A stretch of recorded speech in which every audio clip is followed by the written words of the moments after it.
আসসালামু আলাইকুম viewers, welcome to momos kitchen.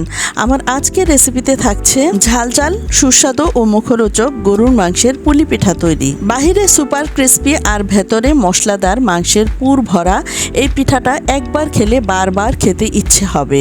চলুন তাহলে দেরি না করে দেখে নেওয়া যাক কিভাবে খুব সহজেই তৈরি করা যায় এই অসাধারণ মাংসের পিঠা। শুরুতেই মাংসের পিঠার জন্য পুর তৈরি করে নিব।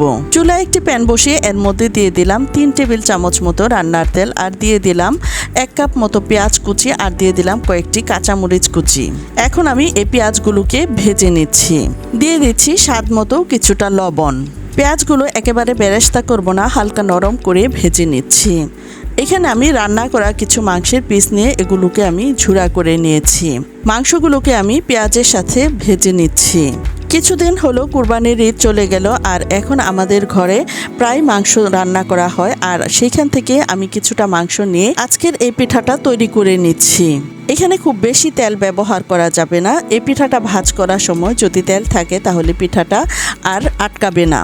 এখন আমি এর মধ্যে দিয়ে দিচ্ছি 1/2 চা চামচের মতো জিরার গুঁড়া, আর দিয়ে দিচ্ছি সামান্য একটু শাহি গরম মশলার গুঁড়ো, আর এগুলো দিয়ে আমি আবারও নেড়েচেড়ে মিশিয়ে নিচ্ছি। তবে আপনারা চাইলে এখানে সামান্য একটু টমেটো সস ব্যবহার করতে পারেন, তবে না করলেও কোনো সমস্যা নেই।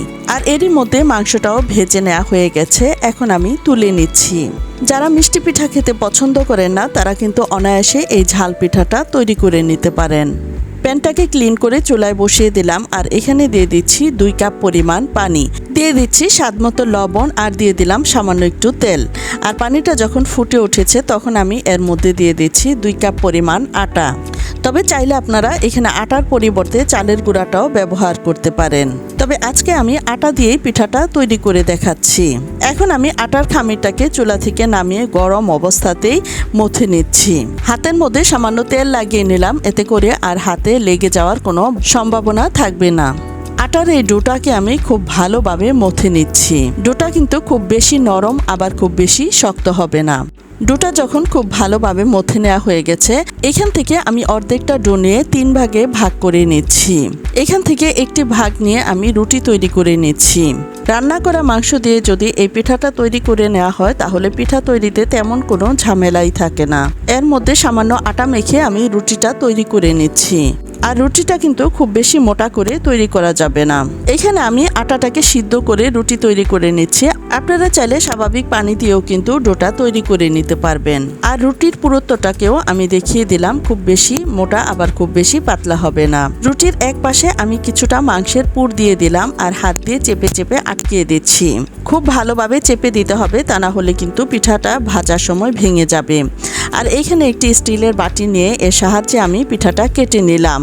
এখানে আপনারা চাইলে পিৎজা কাটার বা ছুরির সাহায্যেও পিঠাগুলো কেটে নিতে পারেন। আর বড় সাইজের একটি রুটি তৈরি করলে এর থেকে অনেকগুলো পিঠা একসাথে তৈরি করে নেওয়া যায়। আর একইভাবে আমি সবগুলো পিঠাকেই তৈরি করে নিলাম।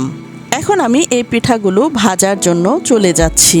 চুলায় একটি প্যান বসিয়ে এর মধ্যে পর্যাপ্ত পরিমাণ তেল গরম করে নিয়েছি। আর তেলটা যখন গরম হয়ে গেছে তখন আমি চুলার আঁচ মিডিয়াম থেকেও আরেকটু কমিয়ে পিঠাগুলো ভেজে নিচ্ছি।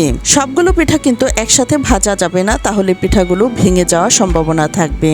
পিঠার এক পাশটা যখন লালচে রঙের করে ভাজা হয়ে যাবে তখন আমি পিঠাগুলোকে উল্টিয়ে দিচ্ছি। আর পিঠাটা যদি অল্প আঁচে ভেজে নেওয়া হয় তাহলে কিন্তু পিঠাটা ক্রিস্পি হবে। আর পিঠার 2 পাশটাই ভাজা হয়ে গেছে, আর সবগুলো পিঠাই সোনালী রঙের করে ভেজে নেওয়া হয়ে গেছে।